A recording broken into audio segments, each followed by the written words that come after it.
All right, so are you ready for a deep dive? This one's going to be a little different. Oh, Yeah, we're going way back, like way back to ancient China. okay. I'm intrigued. What are we diving into? A text. It's called The Yellow Emperor's Classic of Internal Medicine. Ah, a classic. I see where we're going with this.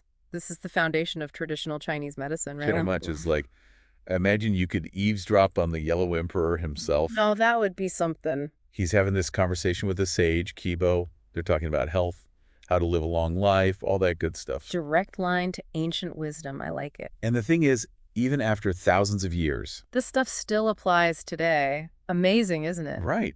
It's not just some historical document. It's like full of insights about the human body, about well-being. Timeless wisdom. Exactly. So, okay, one of the first things that I was reading, and it kind of stopped me, is this detail about cooking rice. Cooking rice. Yeah. Okay. Yeah, they specifically say to use rice straw as fuel. Huh. Interesting. Why so specific? Right. Yeah. You'd think they'd have other options back then. Exactly. What's the deal with that, you know? You know, it's actually a really great example of their whole philosophy. It's all about this idea of harmony, Harmony. balance, like using the rice straw, something that comes from the rice, to then cook the rice. It's all connected, a cycle. So it's deeper than just, hey, use this type of fuel. It's more like a It's symbolic. It's about working with nature, not against it. working with nature's rhythms. Got it. And that's key, not just for cooking, but for like every aspect of life. Living in tune with the seasons, with your own body, with everything. Exactly. That's how you prevent illness, according to this text. That's how you reach optimal health. Makes sense. So there's this other part that I found really interesting. Okay, what's that? They talk about all these remedies, these treatments that these ancient sages developed. Yeah, the whole system. But then they say they didn't always use them. Now that's different from how we do things today. Pop a pill for every little thing. Right. So why not use the medicine you have? What was their thinking there? Well, it seems like they believed that being healthy, that was the normal state. Like humans are naturally supposed to be healthy Yeah, back then people were way more connected to nature. Their lifestyles were just healthier, basically. They didn't need as many interventions. because their bodies were already balanced. Exactly. But, and here's the thing, the text also acknowledges that over time, well, things changed, harmony got messed up. Inside people and in the world around them. Yeah, and that's when those remedies, they became more necessary, like to get things back on track. To restore the balance. So they're saying that your lifestyle, the environment, that directly impacts your health. 100%. And you see this idea throughout the text. Like, there's this concept of what they call adverse energies. Adverse energies. Sounds a bit intense. It's basically anything that disrupts your balance, throws your body off. You mean like, Stress, bad food, pollution, even just being disconnected from nature, all that can contribute. it's kind of like how we talk about stress hormones now, right? Or inflammation. Exactly. They were onto something back then. And they understood, you know, to really heal, you have to address the root of the problem. Not just cover up the symptoms. Right. Restore balance, inside and out. That's what they believed. Okay, that all makes sense. Yeah. There's this one passage, though, it kind of threw me off. Oh, which one? The Yellow Emperor is asking about why treatments sometimes fail. Right. Right. And Qibo says something like, the spirit is unwilling. Ah, yes. That one. Tricky, isn't it? What does that even mean? Like, how can your spirit affect whether you get better or not? It's actually a really important point, and it shows how different their view of medicine was. How so? They saw the human as a whole being. Mind, body, spirit, all connected, all influencing each other. So for them, healing wasn't just about the physical body, Not at all. There had to be this willingness from the person's spirit. like a desire to get better. Yes, but even more than that, it's like recognizing the power of the mind. You know how we talk about the mind-body connection now? Yeah, like how stress can make you physically ill. Exactly. They knew that back then. In fact, there's a quote from the text. It says, Let me guess. Something about the spirit being important for healing. when the spirit is uninspired and the mind unsettled, illness cannot be cured. Pretty powerful stuff. Wow, yeah. That makes you... So it's not just about taking medicine. You need to be in the right mental and spiritual state, too. Exactly. And that's something we often forget today, don't we? We focus so much on the external fixes. But maybe inner peace, resilience, maybe that's just as important for healing. Absolutely. This text reminds us that true well-being is about the whole person. All those different levels, mind, body, spirit. It's incredible, really, how much wisdom you can find in a text that's thousands of years old. Yeah. Makes you wonder what else is hidden in there. Oh, there's plenty more. The Yellow Emperor asks Qibo all sorts of questions. Different kinds of illnesses, techniques for living a longer, healthier life. It's I fascinating. can't wait to dive into those. This is already getting really interesting. Me too. Yeah. And I think it's really cool how these ancient ideas, they still matter today. Even though our world is so different. Yeah, but the fundamentals, how to be healthy, how to live well, those haven't really changed all that much. So going back to the text, the emperor, he describes this one illness. Oh, yeah. It just drains all your energy. Like you're left feeling weak, vulnerable. Sounds pretty awful. Yeah, almost like chronic fatigue or something. Yeah. I was wondering, did Qibo have any ideas about treating something that severe? He did, and this is where we get to one of the most important ideas in traditional Chinese medicine. Okay, what's that? Qi. It's this vital energy that flows through your whole body. Qi, like the life force. Exactly. Imagine it like a network of rivers, streams nourishing every cell in your body.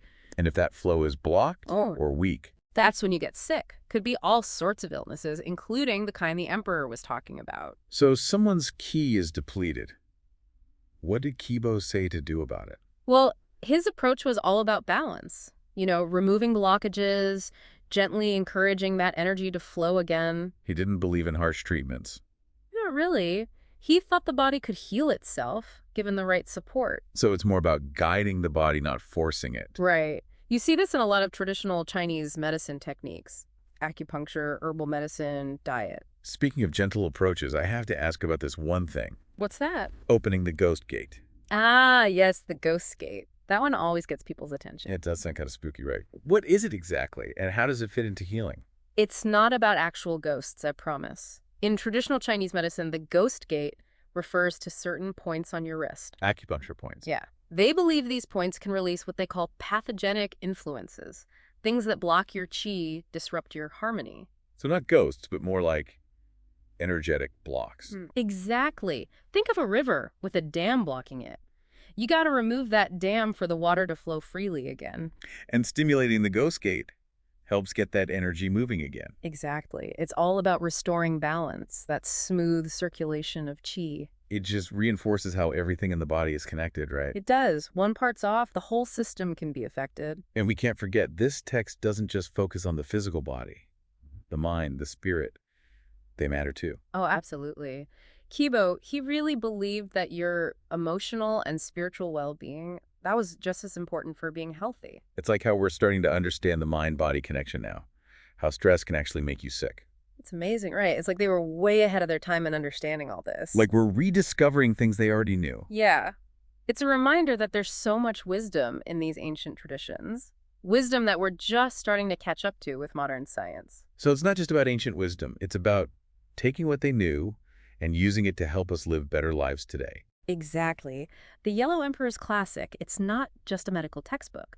It's a guide to living in balance, living in harmony. Finding that connection between your mind, your body, your spirit, and connecting with the natural world around us. Exactly. That's where true well-being comes from, according to this text. It's like this text, it's giving us this roadmap to a better life. Yeah. Not just physically, but mentally, emotionally. Yeah, I like that. A roadmap. It's not about ignoring modern medicine. It's more like adding this ancient wisdom to what we know now. Blending the old with the new, seeing how they fit together. Exactly.